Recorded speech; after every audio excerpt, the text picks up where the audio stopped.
My childhood sweetheart, Isabel Winters, was born beautiful. Unfortunately, she was also pathologically possessive. Growing up, any girl who got too close to me would inevitably find a dead mouse, a dead insect, or a threatening note in her desk drawer. It wasn't just girls, either. Any guy I'd throw an arm around would get cornered by a group of thugs off campus and warned away. Before long, she was the only friend I had left. Then, in high school, her parents moved with her to another country. It was like the sun breaking through the clouds for the first time. My whole world lit up. Without her, my life could actually be happy. Time flew. By the fall semester of my junior year of college, I was strolling past the campus gates, a boba tea in my hand, without a care in the world. Suddenly, I saw a familiar, stunning silhouette, the tiny waist, the long legs, the angelic face with curves that seemed sculpted by a divine hand. Splat! The boba tea slipped from my grasp. Students walking by all paused, their eyes glued to the impossibly beautiful girl, completely captivated. Only I felt a tidal wave of dread crash over me. In that instant, it felt like my sky was falling. My dangerously possessive childhood sweetheart, Isabel Winters. What was she doing back? A flood of half-dead memories surged into my mind. I trembled, my heart pounding with a familiar, suffocating fear. Isabel tucked a strand of hair behind her ear and walked toward me. Ethan, long time no see. I stumbled back instinctively. You, what are you doing here? What's wrong? Not happy to see me. Isabel glanced at the milky tea puddled on the pavement. Come on, I'll buy you another. Under the envious, hateful glares of a dozen guys, she dragged me to the nearest boba shop. Hi, 1 brown sugar boba, standard ice, 75% sugar. Even after all these years, Isabel knew my order by heart. She handed the new drink to me. I took it, stepping back warily. What do you really want? Isabel let out a small, amused laugh. Don't be so dramatic. I was young and stupid back then. I did a lot of dumb things, but I'll never do them again. I promise. I didn't believe her. Then swear that from now on, you won't harass me again. A pair of dimples appeared on her cheeks, her smile curving like a crescent moon.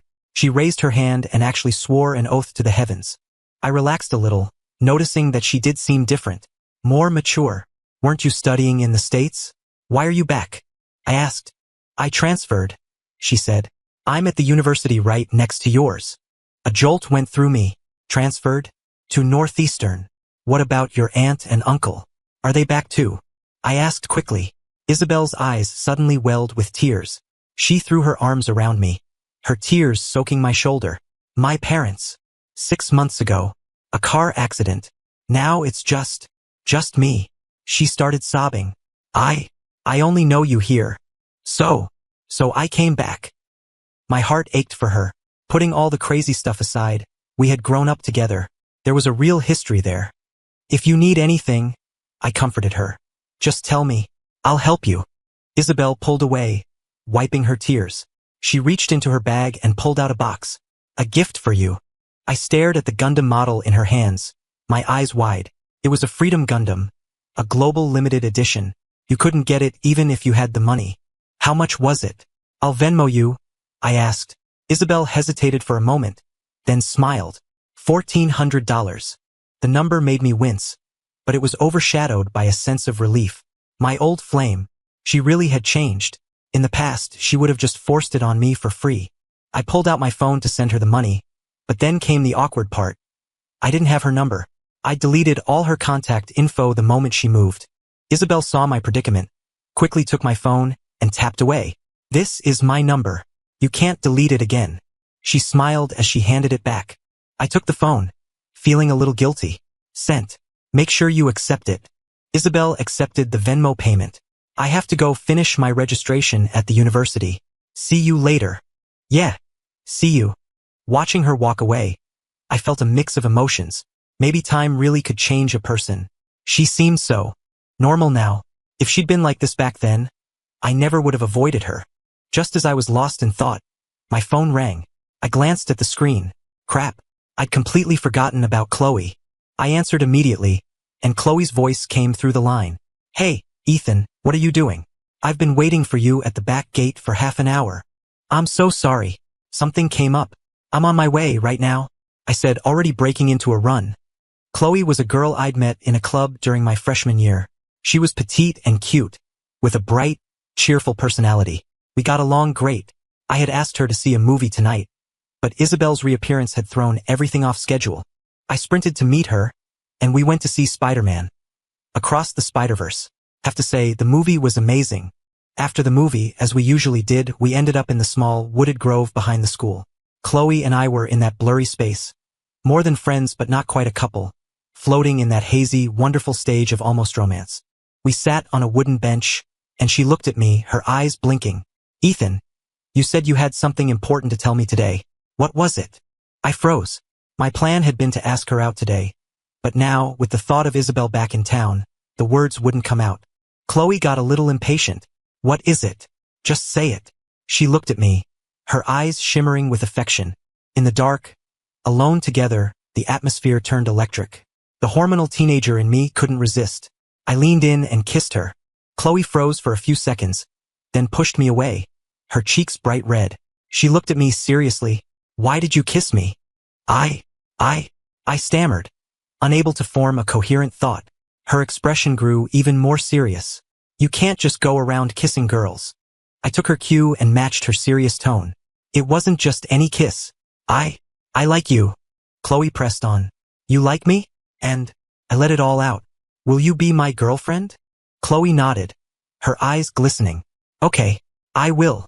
Overjoyed, I pulled her into a hug, ready to kiss her again, but she suddenly pushed me away, pointing a finger past my shoulder. Stop. There's someone there. I think it's a girl. Whoa, look. She's really pretty. I followed her finger and my blood ran cold. Of all the terrible luck, the person standing there was my childhood sweetheart, Isabel Winters. In the darkness, her hands were clenched into tight fists, her face an icy mask of fury. Isabel started walking toward us, one step at a time. I was paralyzed with tension. Chloe asked, confused, Ethan, why are you shaking so hard? Terrified of what Isabel might do. I grabbed Chloe's hand, stood up, and bolted. Ow, Ethan, you're hurting me. What is wrong with you? I ignored Chloe's complaints and picked up the pace. A single thought dominating my mind. Run, run, run. I sprinted the whole way, not stopping until I dragged Chloe back to my apartment. She rubbed her wrist, her face a mask of annoyance. Are you crazy? You made me break a sweat.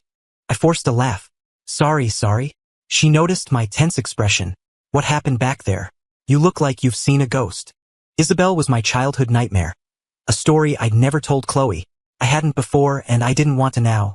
I was afraid she'd misunderstand or overthink things.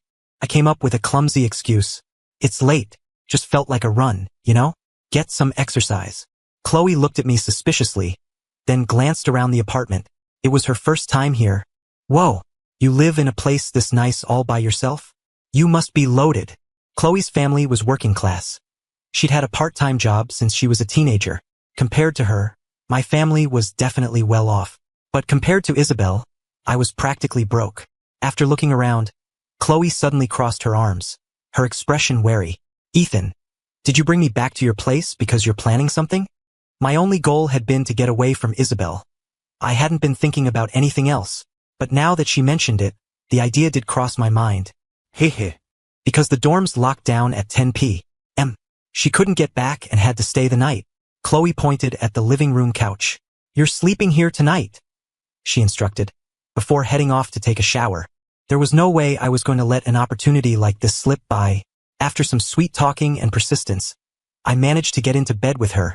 Just cuddling. She warned me repeatedly. Nothing else is allowed.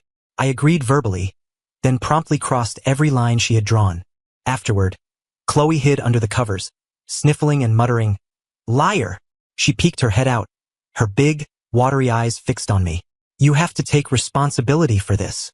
She was my first, and I promised her I would. Just as I was about to go for a second round, there was a sudden knock at the front door. The unexpected sound made us both jump. Chloe, wrapped in the blanket, complained, Who could that be at this hour? Go see. I threw on some clothes, went to the door, and peered through the peephole. I saw 2 uniformed officers. Hello? We've received a report of prostitution at this address. Please open the door for an inspection. I was stunned. Prostitution? What the hell? With a clear conscience, I opened the door and let the officers in. They asked us a few questions and had us show them our text messages. After confirming it was all a misunderstanding, they left. But the whole ordeal had killed the mood completely. Chloe turned over and went to sleep. I lay next to her, tossing and turning all night. Something about this was strange. Chloe and I were a legitimate couple. How could we have been reported? Who was trying to frame us? The first person who came to mind was Isabel. This was exactly the kind of thing she would do. But this apartment was new. My parents had just bought it for me a little while ago. There was no way Isabel could know the address. The more I thought about it, the more uneasy I felt. Sure enough, the next day, things escalated. A vile rumor started spreading around campus. Someone was saying that Chloe was a promiscuous girl, making quick cash in illicit ways. They even posted pictures of her entering my apartment and of the police visit on a campus gossip page. They included her phone number and a list of prices. But my face in all the photos was carefully pixelated. It was a clear, targeted campaign of cyberbullying against Chloe. A horde of shameless guys started sending Chloe friend requests and messages based on the contact info from the page. The messages were disgusting. How could any girl endure that kind of slander? Chloe completely shut down, hiding in her dorm room and crying. I was furious. Chloe was my girlfriend. I wouldn't let anyone hurt her. The first person I thought of was Isabel. Yes, it had to be her. It was exactly her style. I couldn't imagine anyone else doing it. That afternoon, I stormed over to Northeastern University next door. At the main gate, I ran right into Isabel. She had on a white floral dress and looked detached, surrounded by a crowd of guys trying to get her attention. When Isabel saw me, her eyes lit up. She trotted over. "Ethan, what are you doing here? I'm so happy you came to see me." I was seething. I grabbed her by the wrist and roared, "Isabel!" The grip hurt her, and she winced. "Ow! Ethan, what's wrong? What's wrong?" I sneered. "You can come after me if you want, but you don't touch Chloe." Isabel's expression turned cold. "Chloe? Is that the girl you were with last night?" "Yes." I warned her. "Chloe is my girlfriend. If you dare hurt her again, I won't let you get away with it." As soon as the words left my mouth, tears started streaming down Isabel's face. She was already beautiful, and her crying was a heartbreakingly lovely sight. Several of the guys around us stepped forward to defend her. "Hey, what school are you from? Leave Isabel alone, or you'll have to deal with me." A few girls were whispering nearby. "Getting violent with a girl in public? That guy's such a creep." The accusations flew at me, and I felt like I was screaming into a void. Finally, Isabel shouted at the crowd, "This is between me and Ethan. All of you, shut up." I wasn't buying her act. "Stop with the crocodile tears, Isabel. You're the most poisonous person I know." "Ethan, I don't know what you're talking about," she sobbed. "Stop playing dumb." I shot back. "I'm asking you, was it you who spread those disgusting rumors about Chloe?" Isabel paused for a moment, then asked seriously, "You think I did that? Who else would it be?" I was certain it was her. Isabel had been ruthless since we were kids. Once, a girl had gotten too close to me, and Isabel had pushed her down a flight of stairs. She even sent a pack of vicious dogs to attack her in the street. If an adult hadn't intervened, who knows what would have happened? Deranged, pathological, and utterly ruthless. That was why I was so terrified of Isabel Winters. The crowd of students around us was growing. I didn't have any concrete evidence yet, so I decided to retreat for now. Isabel blocked my path, crying and pleading. "Ethan, it really wasn't me. Please, don't hate me. Okay?" I shoved her aside. "I'll find the proof. And when I do, I swear I won't let you get away with this." The clueless onlookers shot me disdainful looks and middle fingers. What a total loser. I turned and walked away, heading straight for a law firm. I spent all my saved-up allowance to hire a lawyer to trace the source of the rumors. Whoever did this had to face the consequences of the law. Spreading false, defamatory rumors like that was a serious crime, and I had no intention of letting Isabel off the hook. If I couldn't even protect my own girlfriend, what kind of man was I? I would not let her hurt Chloe. The lawyer was efficient. Within a few days, he had uncovered the entire story. The truth was staggering. It wasn't Isabel. The lawyer told me the person who started the rumors was Chloe's ex-boyfriend. To get revenge on her for breaking up with him, he had stalked her and spread the lies. When I found out, I was both furious and devastated. An ex-boyfriend? I had no idea she even had an ex. Chloe had always told me she'd been single her whole life before she met me. The lawyer asked if I wanted to press charges. I called Chloe to let her decide. On the other end of the line, she was silent for a long time before she finally stammered that she didn't want to sue. I let out a cold laugh and hung up. Chloe tried calling me back, but I ignored every call. I was even considering breaking up with her. An hour later, Chloe showed up at my apartment, out of breath, holding a tabby cat. I sat on the couch, glaring at her, my voice dripping with ice. Heh, I had no idea you had an ex-boyfriend. Chloe sat on the floor, taking my hand and explaining in a low voice. He's my neighbor from back home. He pursued me, but I never said yes. Ethan, I swear I didn't lie to you. You're my first. I yanked my hand away and yelled. Then why won't you sue him? He ruined your reputation. This whole thing had not only wounded my pride, but had also made me wrongly accuse Isabel. The thought of it all made my anger simmer, a tight knot of frustration in my chest. Chloe started crying, hugging me as she explained. Because we're neighbors. We're from a small town. Our families know each other. He helps my parents out back home. I can't just sue him. Besides, it's not that big of a deal. He knows he was wrong, and he won't do it again. Not that big of a deal? I almost got into a huge fight with Isabel over this. I spent my money on a lawyer. I did all of that to protect her. I did so much for her. And she tells me it's not that big of a deal? I felt like my chest was about to explode. Chloe sensed my rage. She kept apologizing, then began to actively try and soothe me with her body. Her soft persistence did manage to quell a lot of my anger. As she was leaving, she left the cat behind. I'm leaving Mimi with you. I'm her mom, and you're her dad. I knew that cat. It was a tabby Chloe had raised since she was a kid. She cherished it, even bringing it all the way from her hometown to keep at school. Giving her to me was her way of making peace. But now, looking at that cat, everything about it annoyed me. Never mind its looks.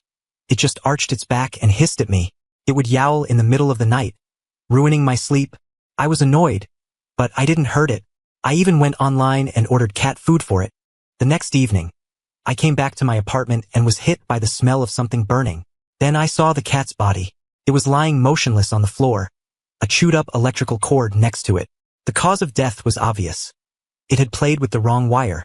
I immediately called Chloe and told her what happened.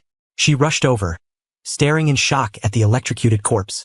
I put a hand on her shoulder to comfort her. I'm sorry for your loss. Chloe screamed at me. Ethan, even if you're mad at me, you shouldn't have taken it out on Mimi. I couldn't believe what I was hearing. Mimi chewed through a power cord. I never mistreated her. Chloe was hysterical. Mimi has been with me for years and she's always been fine. I leave her with you for one day, and she's dead? You didn't take care of her. I was heartbroken, but out of respect for the dead cat, I apologized. I'm sorry. Chloe wiped her tears, picked up the cat's body, and left without looking back. In that moment, I was deeply disappointed in her. I never even wanted that mischievous cat in the first place. She forced it on me, and now that it was dead from a freak accident, she was blaming me for everything. On top of that, I still had a knot in my stomach from the last incident. If she wanted to be angry, fine. I didn't care if we broke up. I decided not to contact her. The next day, the weather was gloomy. As I left my last class at noon, a heavy rain began to fall. I opened my umbrella and walked out of the campus gate. There, standing alone in the downpour, was Isabel. She was completely soaked. She looked like an exquisite porcelain doll, standing perfectly still as the rain streamed down her face. A tragically beautiful sight. I rushed over and held the umbrella over her. What are you doing here? Why didn't you bring an umbrella? When Isabel saw me, her dimples immediately appeared, her face lighting up with a smile as bright as a crescent moon. It wasn't raining when I left, she explained. I frowned, scolding her. Are you an idiot? It's pouring. Couldn't you have gone and bought an umbrella? Isabel looked wronged. I was afraid that if I went to buy one, I might miss you. You haven't been talking to me these past few days. I wanted to see you. Hearing that, my heart felt like it had been struck by a shovel, a sharp pain that made me want to cry. I took her back to my apartment and urged her to take a hot shower to avoid catching a cold. A little while later, Isabel came out of the bathroom wearing one of my long-sleeved shirts. The shirt couldn't hide her long, pale, beautiful legs. She sat on the couch, hugging her knees, looking perfectly behaved. I handed her a mug of hot tea. Drink this slowly. Warm yourself up. Thank you. She took the mug, took a few sips, and then cautiously explained, Ethan, what you said the other day. It really wasn't me. I apologized to her. I'm sorry. I misunderstood. Isabel's dimples deepened, and she smiled like a happy child. Ethan, I'm not mad at you. She had completely changed. She was gentle, understanding, and it made you want to protect her. Time really could change a person. I wanted to know what her life had been like all those years abroad. Isabel told me her life in America had been simple, a straight line between 3 points: eating, sleeping, studying, and thinking about me every single day. The prejudice I held against her began to dissolve. Isabel looked at me gently. Ethan, do you remember our promise? Of course, I remembered. Isabel's family was wealthy, and she'd had an elite education since she was a child. Her parents were incredibly controlling, scheduling every minute of her life without leaving her even a single moment of freedom.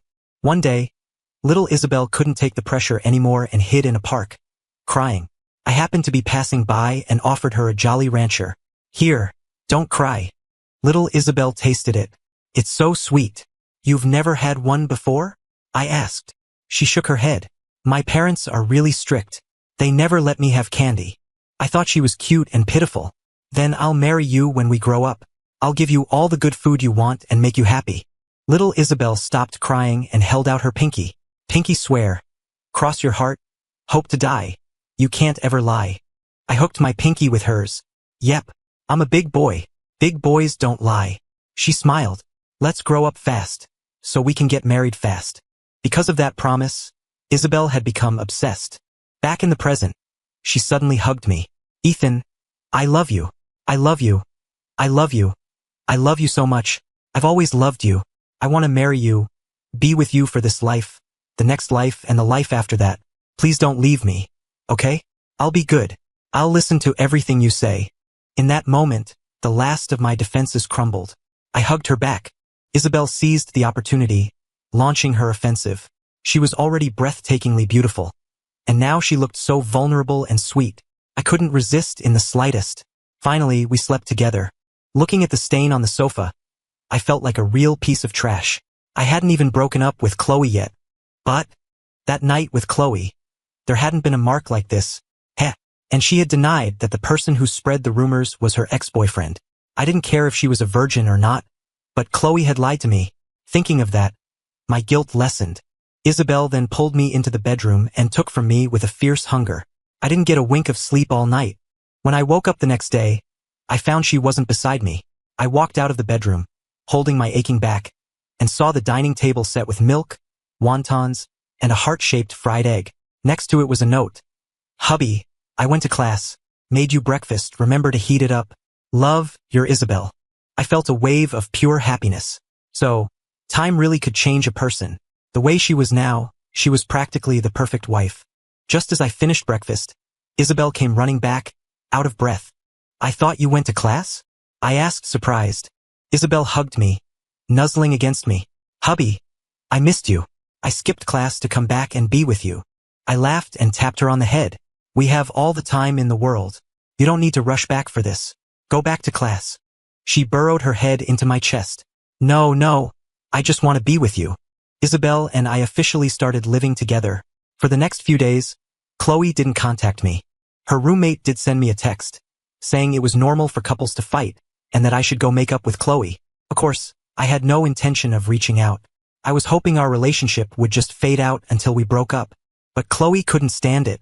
She cornered me in the middle of a campus path, her eyes filled with resentment. Ethan, what have you been doing all this time? Better to rip the Band-Aid off. Since I couldn't avoid it, I decided to be direct. Let's break up. Chloe was completely stunned, her eyes wide. What? What are you even saying? My voice was firm. Let's break up. My coldness seemed to frighten her. She lost her initial fire, her whole demeanor deflating as she softened her tone. Ethan, I can forgive you for what happened with Mimi. I shook my head. It's not because of that. Then why? She cried out. Just as I was about to explain, Isabel suddenly appeared. She linked her arm with mine, pressing her body close. Because Ethan is my husband. Chloe's face was a mask of disbelief. You're the girl from that night? You're saying Ethan is your husband? Then what does that make me? Isabel looked down on her, as if from a great height. You're just a nobody. In looks, body, and overall presence, Isabel completely outshone Chloe. Chloe, feeling both inadequate and furious, screamed at me. "Ethan, we were only together for a few days and you cheated on me. You're such a scumbag." Her shout attracted a crowd of students. I couldn't explain. In fact, what Chloe said was completely true. Isabel's gaze was like a knife, cold and sharp. As she looked at Chloe, a dangerous aura emanated from her. In that moment, her killing intent felt almost tangible. "Get lost." Chloe was so intimidated by her presence that she stumbled back several steps. I was worried Isabel would lose control, so I quickly pulled her away.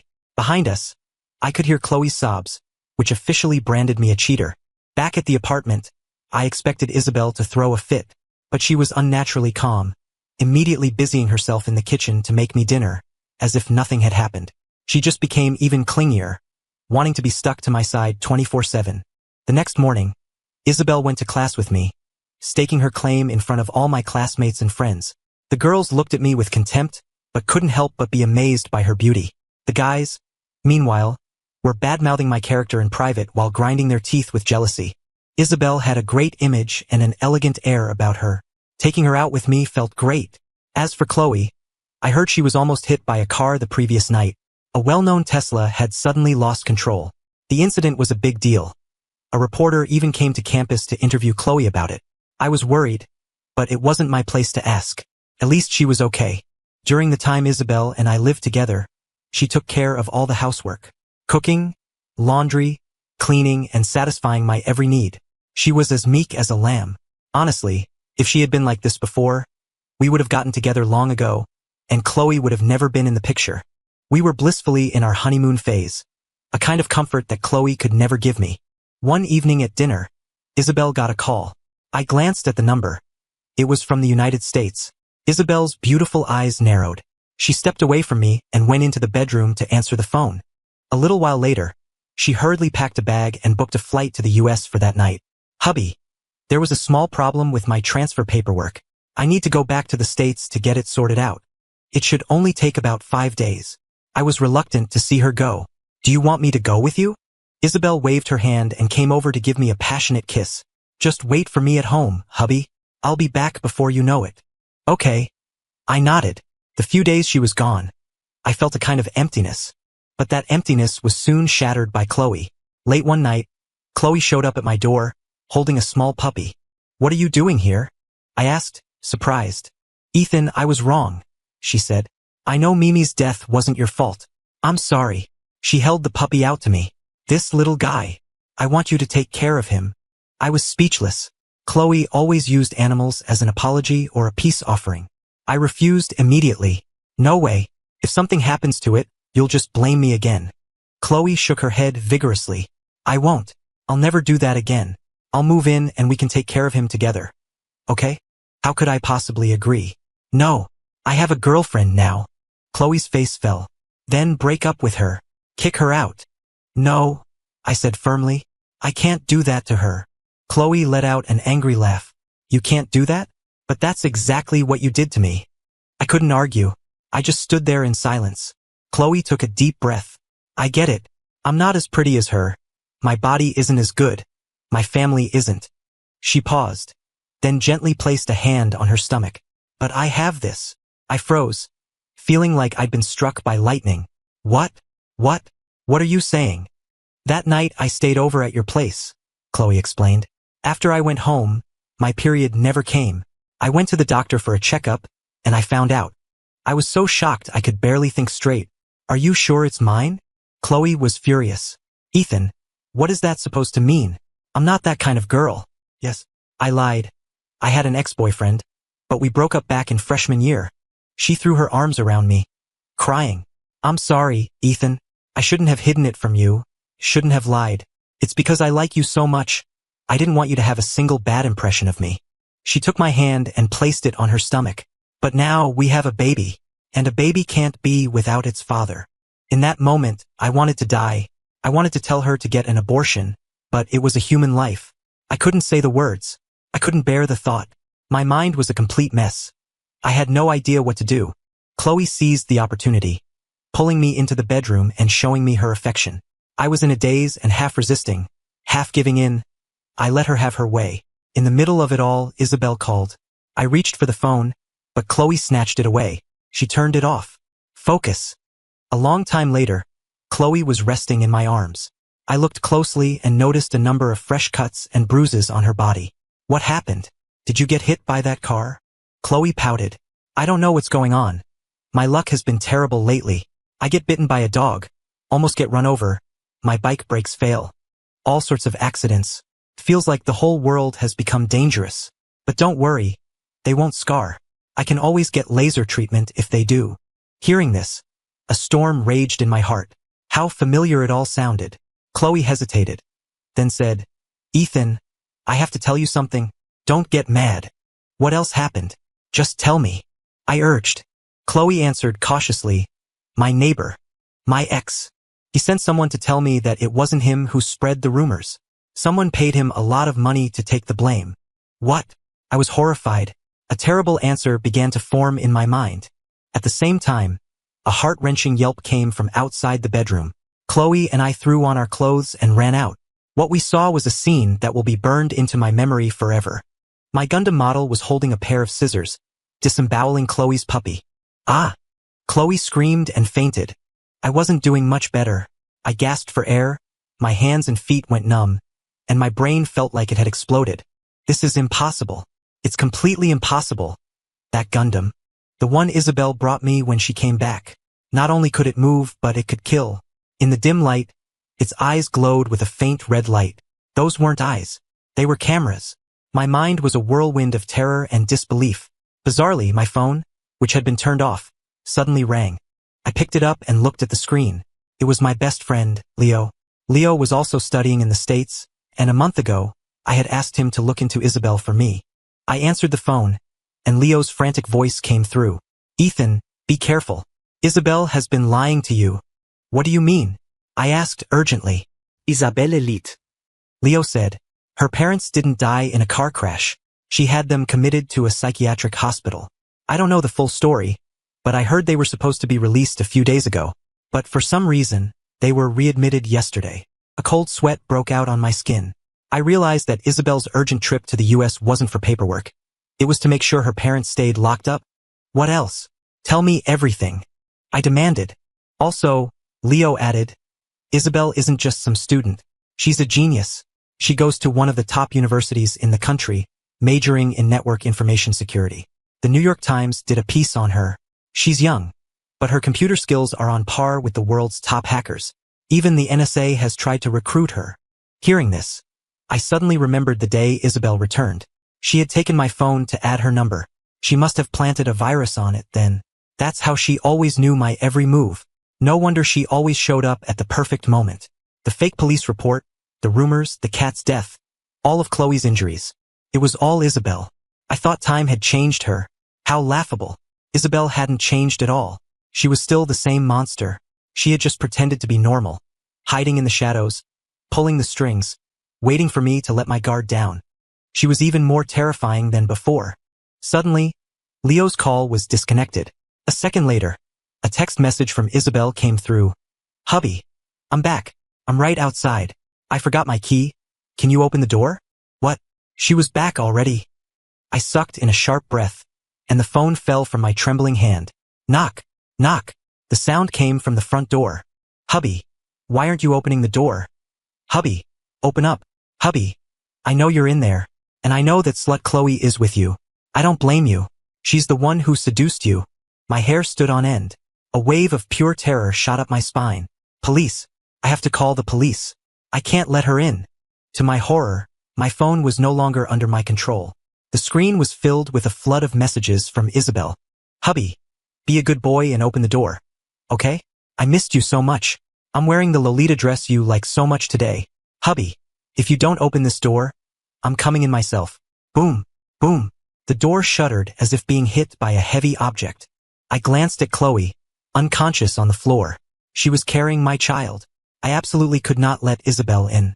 I decided to use my body to barricade the door. Just as I moved to act, a sharp pain shot through my foot. I looked down and saw the Gundam model. It was holding a syringe it had gotten from God knows where, and it had just stabbed me in the leg. My favorite model. My Freedom Gundam. There was no freedom. It had become the cage that would imprison me. How ironic. The next second, my head spun. My consciousness began to fade. In the hazy fog of my mind, I heard Chloe's horrific screams and Isabel's cold, chilling voice. It was you. You ruined everything between me and my husband. The only one who gets to have my husband's baby is me. Pregnant. You're just a liar. There's nothing inside you. Not a single cell.